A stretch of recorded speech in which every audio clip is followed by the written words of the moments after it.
Good evening, family. It's your buddy, the 14th Prime, and this afternoon we're going to have a little conversation about some new things that we found out about last night and this morning. So first of all, let's kick it off with this.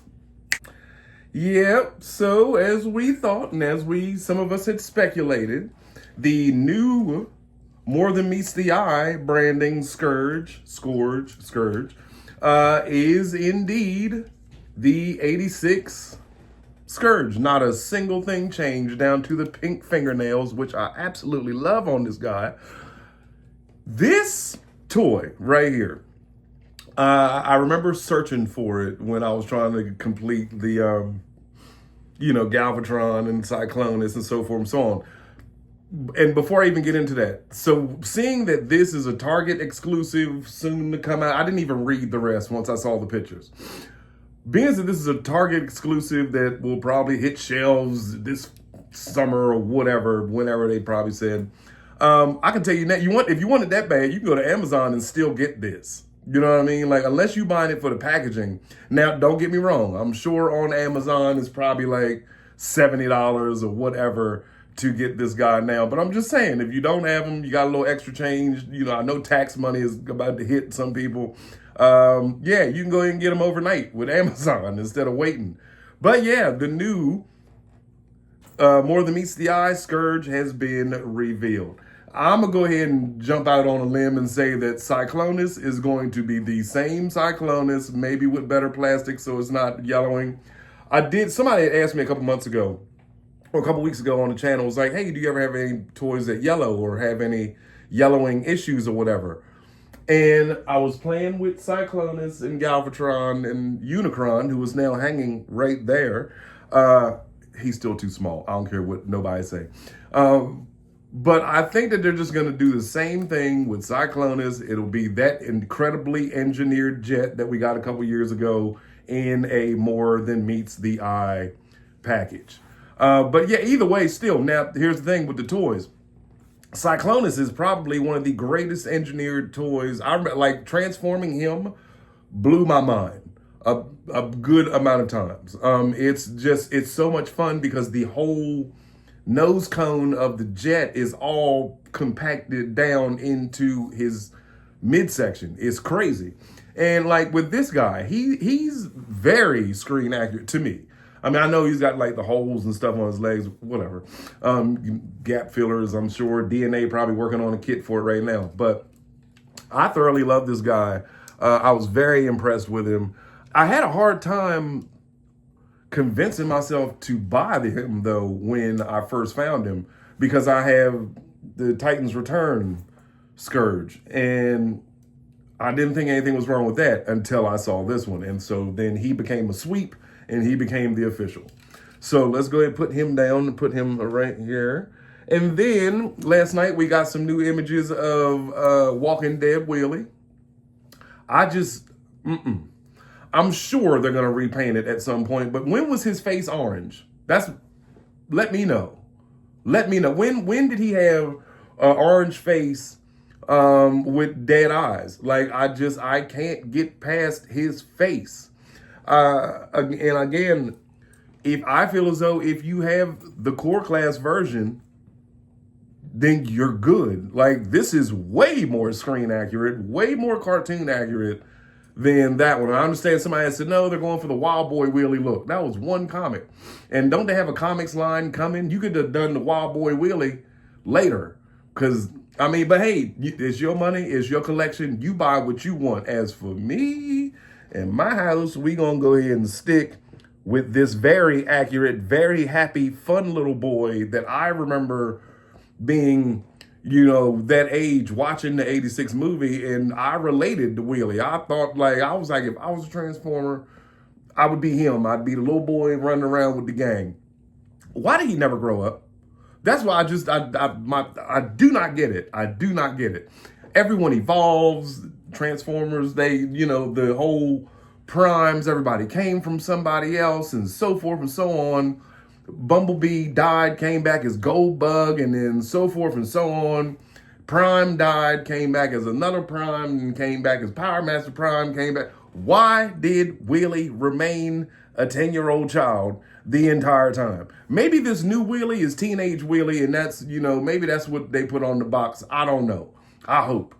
Now, another thing they were showing was that Outback came out, who was an exact replica of Braun, except, different head, different colors, which is a very fun transformation. Again, now here's my thing.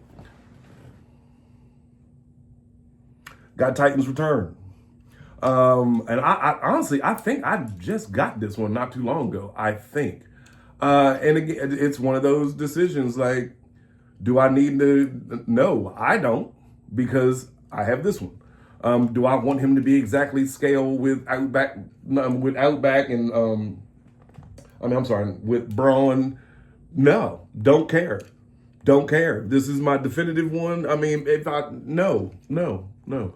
I love this one, and I like the fact that he can have little friends riding side. You know what I mean? That was the play feature with Titans Returns that makes it so hard to upgrade them, to me, is that the playability of Titans Returns, you had all the little headmasters, and if you didn't want to, have them displayed, you could put them inside of all the vehicles. That was fun. Titans Return Wheelie was a dope one. I did not get him because I never saw him. Never found him out in the wild, but I had looked for him. I wasn't really like on Amazon and eBay like that back then. But Titans Return Wheelie was a fire looking wheelie too. To me, again, way better than what I have seen of this new wheelie that is coming out. So let me know down in the comments, do y'all plan on picking up the new, I got a little table right here to make it easier for me when I'm talking to y'all. I can just grab my toy and here he is and put it right back. Other thing I want to talk about. I know y'all have seen this, hold on, let me get the name right. Whoa.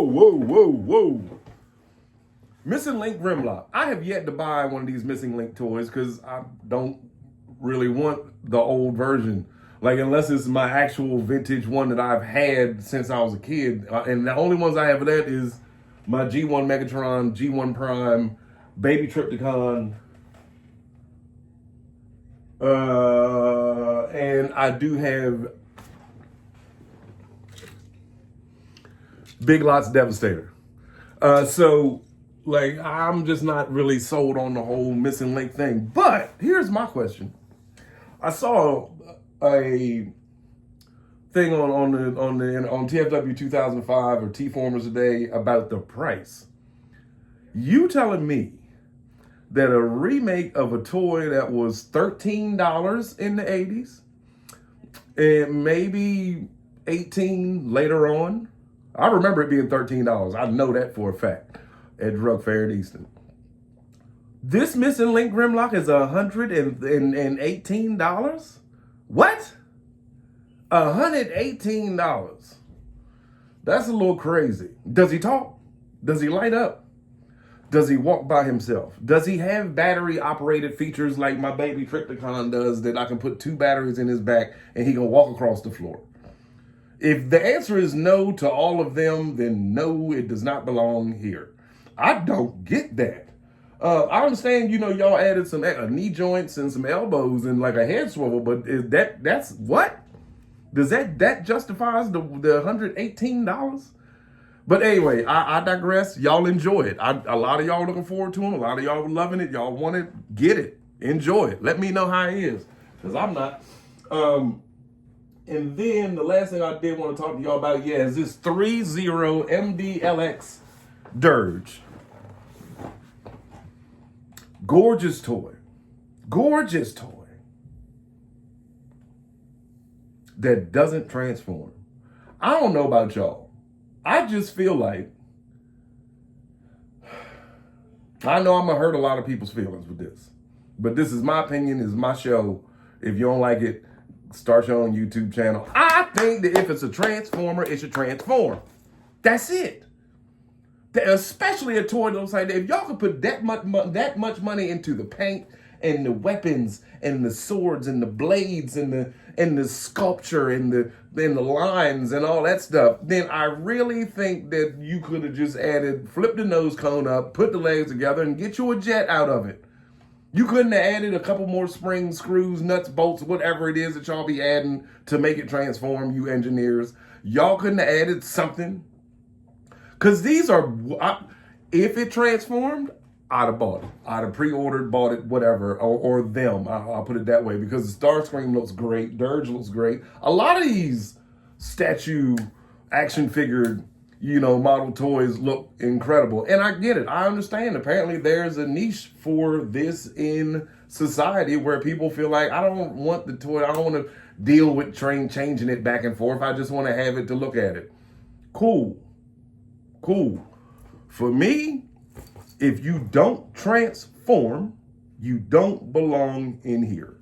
That's just me. You know what I mean? So, but anyway, ladies and gentlemen, let me know down in the comments. Do y'all plan on picking up Walking Dead Willie? Do you plan on picking up this new old Scourge that's coming out?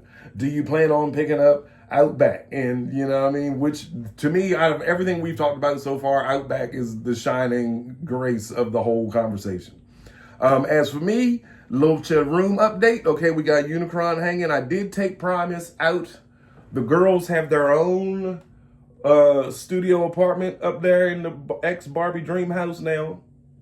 That's not going to stay. That's because I was in here playing and painting and listening to loud rap music all night. I did start painting more of because I started looking at the cartoon. I was looking at pictures and I was like, ain't no grass outside of the volcano. It's all sand, rocks, and dirt. All sand, rocks, and dirt. And I took the landscape and I took about 20 rocks from my front yard that we had when we had moved in here 9 years ago, 8 years ago, whatever. We had some landscaping stuff, but then we changed it. So instead of taking the rocks, I was like, y'all see how my mind works. I said, oh, wait a minute. I could take those rocks and I could put them around the volcano, and then one day they'll come up with an arc and I'll buy some spray foam and I'll take an old diaper box and you see what happened. But yeah, so we're painting sand and dirt there. I'm thinking Metroplex will go in the corner back here. I'm gonna take that rock and put it over there or like block that off. But yeah, and then I'm gonna figure out something else to do. I love that poster being in the middle, but I don't love it being in the middle. Now, back to my Unicron thing. Yes, he is still hanging. I took Primus and put him with the Age of the Primes. I sure did. He up there just flexing with the rest of the Primes around him. It's gorgeous. There will be a picture probably while I'm talking about this that will show you what I'm talking about. But yeah, I decided I'm going to slowly start on this side and slowly work my way over into Decepticon headquarters. They good, but like the boxes are just blocking like under the table. That's all that is. And yeah, so like I said, what y'all don't see is in front of me is my whole Rise of the Beast cutout from the movie theater and Walmart or whatever. And then there's a closet that's right here. And I have my giant transforming sniper rifle just in front of the doors. In that closet, there is one real gun and then a bunch of boxes. So hear me out. I'm gonna take these two double doors off the hinges completely, right? I'm gonna put them up in the attic. I'm gonna gut this closet out. Just take all the boxes out. There's a couple shelves in there, like whatever. And then I want to take those boxes out and I'm going to, instead of getting rid of them because I'm a hoarder, I think I'm going to make one giant like wall collage of the boxes. So that way when I'm doing these videos, like we might shoot this way one day, we might shoot this way one day, and we might shoot this way one, you know what I mean? But on one of these two side walls, I'm gonna cut every box exactly, cut the picture out, toss the rest, and then decorate, the parts of in here that you don't see. Because there's like Combiner Wars posters, guns hanging up, my wife and I's wedding cake topper that says Mr. and Mrs. Smith. You know what I mean? That's what I thought of, the two killers. Not that we're assassins. And my Megatron gun hangs like right around that cake topper. Anyway, that's none of your business. So gut out the closet, and then whatever I decide to do for my fabulous milestone of a birthday that is coming up at the end of February, whatever happens, that closet is going to be worked on regardless. But yeah, I was like, if I did get the HasLab, if I did, it would go right there with lights in it, because that closet is like no, you can walk in it basically. It's a walk-in closet, so it would be perfect to just have that all black, him in the middle. Or if they do decide to do the HasLab Primus, which I will I promise to back promise. And either whatever, something huge is going to go in there. Worst case scenario, hear me out. Worst case scenario, right? Because I've been watching a lot of y'all with these 3D printers get busy. And I mean busy. I saw somebody actually 3D printed a 6-foot Unicron, little Japanese dude. He laying on the floor. He's like 4 foot. I'm sorry. He's like 5'1", but he's laying on the floor next to it, and it's like this much bigger than him, so he can't be 5 yet. But anyway, it's a 6 foot. Y'all was like, yo, he 3D printed it. My problem with 3D printing, it takes forever. You know what I mean? So if I was to invest in a 3D printer and a lot of orange and a lot of orange, gray, purple plastic or whatever it is, filler, whatever y'all put in them. I haven't done the research. I just click and go, yay, look for it tomorrow. I think that would be cool. Like either way, I'm gonna make one. I'll build one and make one. Y'all remember, if you were here a while ago, I tried to do the giant beach ball with the hula hoop around it, only to get halfway through, and it looked, oh man, it was so close to what I really wanted as a giant centerpiece. I couldn't get the rings to stay on the hula hoop attached to this giant ball. Hot glue, regular glue, and yes, I deflated it and filled it with filler. I did everything but paper mache it, and that was like the last case scenario. But after I sat in here one night till like 3:30 in the morning working on that thing, and it took forever to dry. I went to hang it, and the next morning when I came in here, the glue had separated from the sticks that were holding the ring around it. So like one stick was like this, one was like this, and I was like, man, just forget it. I went to take it down and ripped the ball. I was like, oh, whatever. So anyway, it'll all work out. It'll all work out. I still got that guy. So as small as he is, that's just too little. And yeah, that's not gonna stay there. I'm gonna undo that hook and hang him over there with his family where he should be, with Galvatron and Scourge when I put him back, and Sharkticons and so forth and so on. But anyway, yep, it's your buddy, the 14th Prime. I promise I will be back to doing shorts this week. Amalgamous had me messed up. You know what I mean? And I didn't want to keep giving y'all more and more shorts of Amalgamous every day. Y'all know what it is. If y'all got the toy already, that's why a lot of y'all are quiet, because he is so much fun to mess with, and there's so many different things that you can do. But anyway, it's your buddy, the 14th Prime. Love y'all so much. If you woke up today, it's a great day. Y'all have a good afternoon.